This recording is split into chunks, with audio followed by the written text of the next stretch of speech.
SportsMatters TV. Okay guys, welcome to the brand new Dean Hotel in the heart of Cork City. As you can see, beautiful views. We happen to be on the rooftop right now, and a big thanks to Power Gym in Cork as well, fully behind SportsMatters for the years to come. I'm joined by an Irish boxing sensation, a guy that I've known as an amateur. I've always wanted him on. He's a busy man, but we've got him. He's home after his second pro fight. Obviously, we knew the result. We knew it was going to happen. Domination as always. But first of all, look, Stephen, it's been a crazy couple of years. First of all, right? I know you were supposed to go pro earlier on, but obviously, look, lockdowns, pandemics, the world went a bit mad. You've two fights in now, right? Obviously, two great showings. How's life been for you so far? Oh, it's been fantastic. I'm just enjoying every minute of it. Over in the UK now at the moment, training alongside Derek Chisora, Hopi Price, and all the lads. Getting fantastic sparring, and I'm living the life, and I'm loving it. Definitely. Speaking of Del Boy, right? I've met Del Boy numerous times. Okay. I remember seeing him fight Danny Williams in 2010. I was ringside with Bellew, but I remember I didn't really like Chisora. He gives it all, right? He should have been a world champion. What's it like being around Chisora and all these boys? Because look, they're legends. It's like every day we're in the gym, we spar, we do whatever, pad work, whatever, and afterwards he gives us time. Yeah. He sits us down, he talks to us, he tells us about his experiences, not just in the boxing ring, but outside boxing, with promoters and management, all that kind of stuff. So it's all knowledge, and he's sharing it with everyone, which is fantastic. And it's good to hear from him. Definitely. Now look, amateur days, right, Stephen? We know what you've done, right? 7 titles, you know what I mean? Numerous accolades, right? We knew you were going to go pro, you know what I mean? So young in your career, do you reckon you made the right move? Because look, early days, you're knocking people out. Look, the hype is real. Everyone is talking about you. You're on Twitter, Facebook, trending. People want the signature. You know what I mean? Instagram is blown up. But look, you made the right move first of all, but you're happy enough of how it's gone so far. Oh, 100%. I could have stayed a couple of more years in amateurs, but to be honest, I'm better off. I was definitely better off turning over now. Yeah. Gain the experience, the experience I'm getting now, instead of when I'm maybe 25, 26. By the time I'm 21, 22, I plan to be knocking on the door for some major titles. Yeah. Some great title fights, if not a world title. And was the Olympics ever a dream or a goal? Look, as an amateur, we've seen so many great Cork boxers, like Butsy fought in the Olympics. Yeah. Look, we've seen Mickey Conlon got screwed over. So I think that's turning ahead for a lot of amateurs. What they've seen happen to Mickey Conlon, they're saying, right, do you know what? This amateur game is a bit corrupt. Let's go pro and let's make money. Let's chase the world titles. Is that something you kind of looked at? To be honest, since I was a kid, I remember going to Spike O'Sullivan's fights up in over in Neptune and up in Dublin, and I remember watching him in the crowd screaming every time he hit your man, every dog getting his belts and all that, and I was just looking like that's what I want to do. It was never go to the Olympics for me. It was always that's what I wanted. I wanted to knock fellas out, crowd cheering, the atmosphere, everything. That's what I wanted. That's the dream. And first pro fight, right? Finally, after months of delay, setbacks, this and that, out to Spain, right? Yeah. Great win. What was it like being out in Spain, obviously, for that pro debut? I was to get it. I was meant to fight in February. Yeah. And obviously, it got pushed back to June.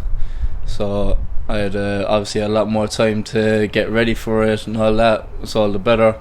But oh my God, what a night! It was actually going in there, getting the win, and a different atmosphere without the headgear, without the vest, so small gloves. It was different, but I loved it. It was meant to be. We could see that from the start. Obviously, last week, Dusseldorf, Germany, it looked like you had 90% of Cork with you. Yeah, we had a good old crew travel over. I think we had nearly 40 people travel over.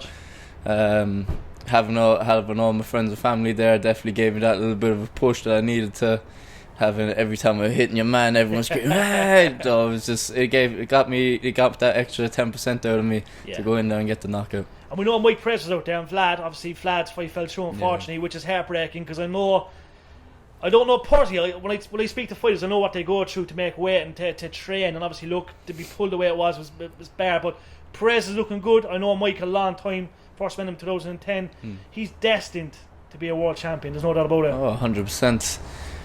Obviously, he's had problems with management and all that throughout his career.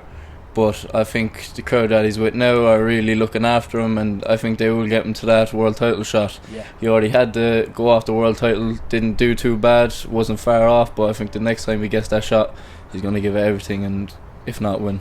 And it's remarkable what he's done, because we know Mike was a big heavyweight. Now he's after cutting all the weight, right? He looks like a machine. I still talk to him regularly, and like he's a world beater. Like, he can really do damage, and like, he's incredible. Like, Cuban in Cork. I remember when Luis Garcia, Alexio Acosta came to Cork. I mean, these guys are legends. So like, it's great to see like yourself, Mike Perez, Gary Spike Sullivan do so well. What's your take on Gary? Look, Gary, he's definitely got fights left in him. I think he's destined to be a world champion too, isn't he? Yeah, 100%. Gary's he's a great friend of mine. I train regularly with him, with our strength and conditioning coach. He's always on to me. He's always helping me out, guiding me, and all that. So he's played a big part in my boxing career so far. Yeah. He's on the verge. He's on the verge. He's going to be knocking on the door pretty soon. Yeah. And I'm looking forward to seeing him in there. Definitely. Now, Steve, we have to speak about your branding, right? You look the part, you are the part, right? You're doing it right. Some boxes we see over the years, right, they go in, they're misled, you know what I mean? They're part of them, they're on track. But it looks like you're on track. Everything looks good. You're happy. Yeah. Obviously, there's a good couple of months ahead and good years ahead. Oh, 100%. At this stage of my career, it's all about just getting the name out there, getting the brand out there, getting some knockout reels, getting people hyped up about it. And 2022 is going to be a huge year for me. How many fights are you looking at? Look, obviously, management, there's things you have to kind of, like, hopefully there's no more lockdowns. I don't think there will be, but look, there's still restrictions there. But you want to fight all over the world, first of all. But going into 2022, what are you looking at? Maybe 3-4 fights, 2 fights, taking it easy? I'm hoping to get a promotional deal in 2022, and I want maybe 4 to 5 fights. Obviously, whatever way it happens, but that's why I'd like. Yeah. I'd fight every week. I swear to God, I'd fight every week. I get in there and fight. I believe that. Like, and speaking of promotional deals, right? Would I be fair to say Matchroom would be someone you'd like to sign with? Oh. Can we hint to Matchroom, Eddie? I know you're sometimes watching, but look, obviously Matchroom have a great stable, right? They're doing wonders with Katie Taylor. They have great deals and stuff. Obviously, that would be nice. It would be nice. Yeah. Oh, it'd be lovely, but I've got a great manager in David Coldwell, and I've no doubt he's gonna manage my career right, and he know the right calls to make it the right times. And David's been around the game a long time. You know what I mean? He's got some great fighters. You know what I mean? He's done so much. What's it like being around him? It's great. I'm in the gym. We're learning every day. He's giving me great time. Like, just the knowledge he has in the game is amazing, and he's sharing it with all of us, teaching us little techniques that I would have never thought of before, but now it's coming in and it's all making sense and it's all clicking, and he's building an animal. A wrecking machine. Oh yeah. Growing up, Stephen, who was your influences? Look, we have so many great fighters today, but like, growing up for you, who was the boys that you watched? I think when I was young, I started off when I was 7 or 8, and I remember my dad showing me a video of Prince Nazim Hamid, legend, and flipping over the ropes and all the charisma about him. Yeah.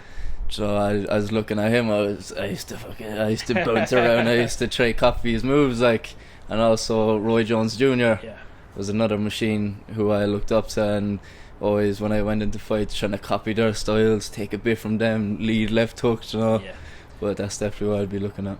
And like, you're destined to be a world champion, right? So like, you know what I mean, we look at who's there right now. Like, the division it's beautiful, right? And I think boxing's in a really good place again. But for you, obviously, look, you're destined for world greatness, unifying belts. Where would you like to fight most? Look, we look at Parky Queeve, we look at Vegas, New York. It's all going to happen, but for you, where's that dream destination? Obviously, I'd love some big fights over in America, Madison Square Garden. But when I win that world title, I'm bringing that belt back to Parky Queeve, and we're gonna have a hell of a night here, because there hasn't been a big night of boxing in Cork in a long time, probably since Steve Collins fought. So I plan to bring back Cork boxing. Definitely. Now look, there's a lot of people behind you. I know since you come home, everyone's trying to grab you. Are you open to sponsors? Like, obviously, look, can you bring sponsors on board? Is that something you're able to do? Oh, 100%. I'm always open to any support. Obviously, it's hard at the moment with companies during COVID and all that, but any support is more than welcomed, and I'd appreciate all of it. Definitely. Stephen, it's an honour, my man. Big thanks to everyone at the Dean Hotel and, of course, Power Gym Cork. This man will be on with us over the years to come, and we're looking forward to that world title around the waist very soon. Thanks, guys. You are watching Sports Matters TV.